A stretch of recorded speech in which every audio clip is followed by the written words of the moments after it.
आज सिर्फ दो चंद नसीहतें आपके सामने रखता हूं कि बहुत सारे लोग इमाम हुसैन का गम मनाते हैं कि उनकी शहादत हो गई, करबला में उनके बच्चे शहीद हो गए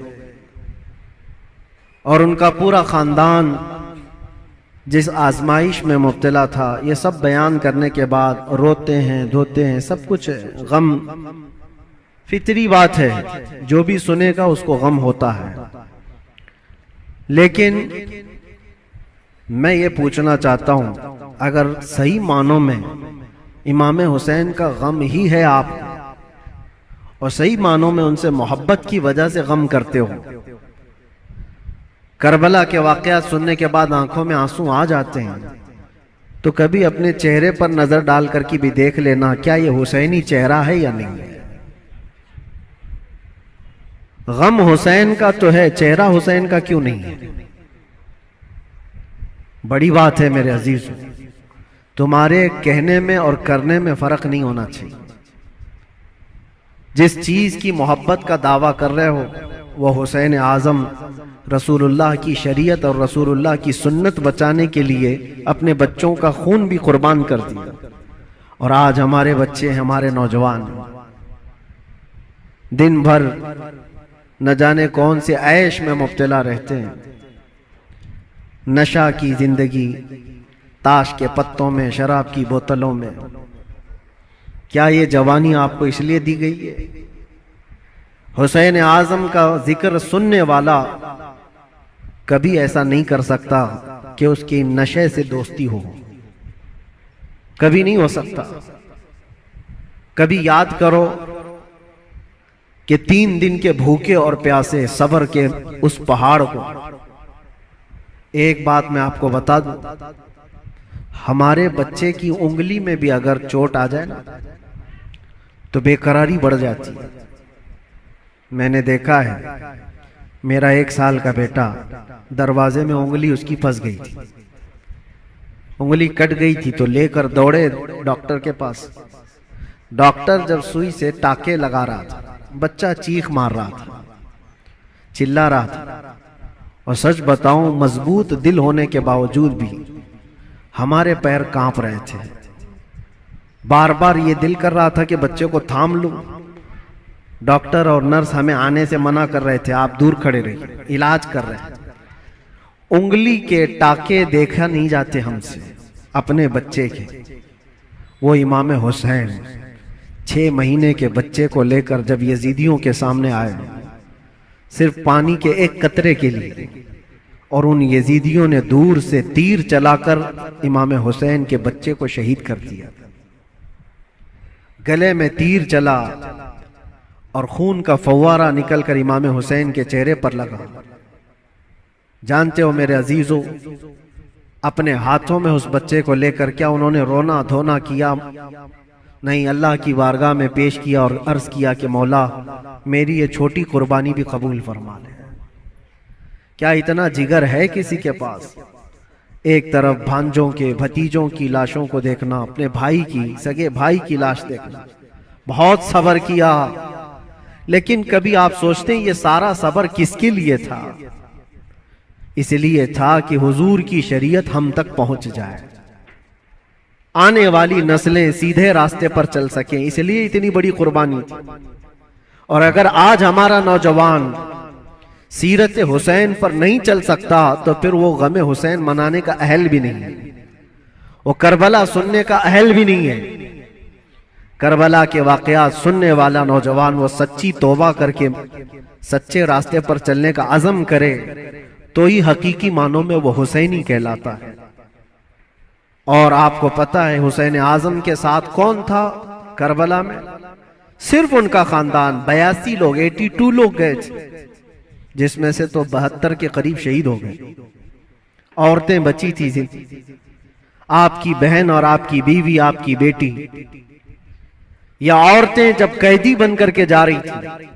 लोग उल्टा सीधा बयान करते होंगे, लेकिन सही मानों में रिवायत यह है कि उन अहले बैत की खवातीन को उस हालत में भी पर्दे में देखा गया है।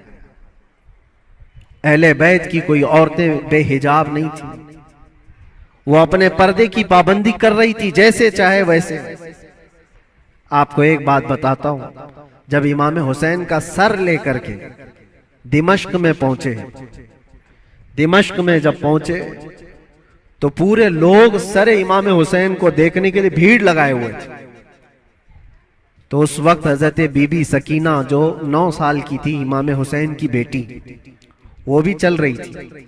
एक सहाबी वहां दिमश्क में रहते थे हुजूर के, उनकी उम्र ज्यादा थी, 80 साल के करीब के थे।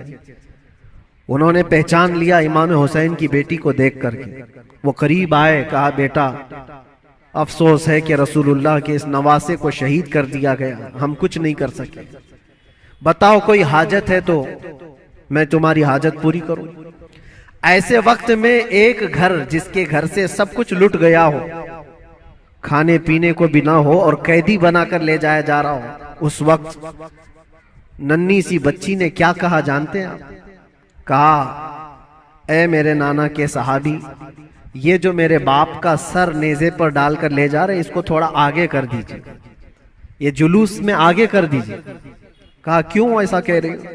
कहा इसलिए कि उस सर को देखने के लिए भीड़ जमा हो रही है और वो सर देखते देखते लोग हमारी इज्जतों को भी देख रहे हैं, हमारी तरफ भी देख रहे हैं, हमारी बेपर्दगी ना होने पाए। जो सर देखना चाहते वो सर देखें, हम तो कम से कम महफूज रहे। उस आलम में भी अपने पर्दे की हिफाजत करने वाली अहले बैत की वो छोटी सी बच्ची पर कुर्बान जाओ। आज हमारी भी औरतें हैं, औरतों को इस करबला के वाक़े से ये सीखना चाहिए कि जितने ऐश परस्ती में दुनिया तुम्हें आज बाहर दावत देकर बुला रही है, मेरी बहनों, ये हकीकी जिंदगी नहीं, इस्लामी जिंदगी ये है कि रसूलुल्लाह सल्लल्लाहु अलैहि वसल्लम के अहले बैत से जुड़े हुए हर खातून ने ऐसी जिंदगी गुजारी है कि किसी अजनबी ने जिंदगी भर उनके किसी चीज को देखा नहीं है। अल्लाह करे कि हमें वो जिंदगियां नसीब हो।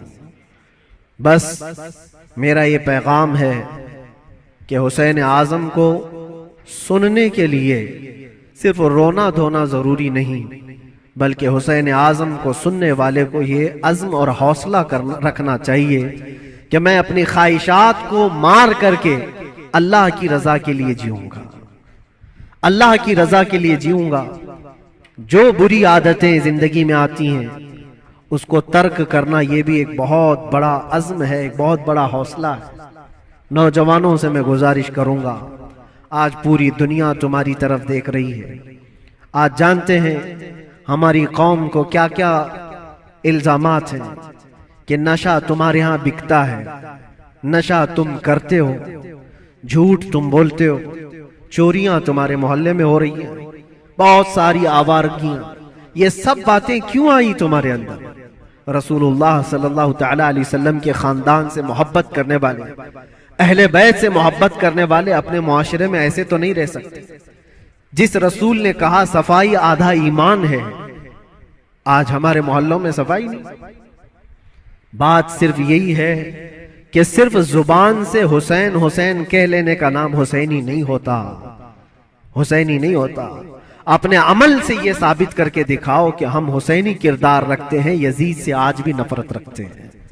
और आखिरी बात, हुकूमतें सबकी जाएंगी, आज जो तख्त पर बैठे हों कल उतर जाएंगे। यजीद 3 साल तक हुकूमत किया, अपने 3 साला दौर में उसने बहुत जुल्म किया, लेकिन तख्ता खत्म हो गया, यजीद मर गया। मुझे बताओ आज पूरी कायनात में झंडा यजीद का लहराता है या हुसैन का लहराता है? वजह यही है, हक के लिए जो खड़ा हुआ रब ताला उसे कयामत तक जिंदा रखता है। इसीलिए हमेशा इस बात को याद रखो मेरे अजीजों, जुल्म करने वाले जुल्म करते रहेंगे, मसाइब आते रहेंगे, मुसीबतें आती रहेंगी, मशक्कतें आती रहेंगी। अंधेरा होगा तो अल्लाह ताला की तरफ से उजाला भी जरूर आएगा, उजाला जरूर आएगा। अल्लाह तबारक व तआला हक के साथ हमेशा कायम रहने की तौफीक अता फरमाए।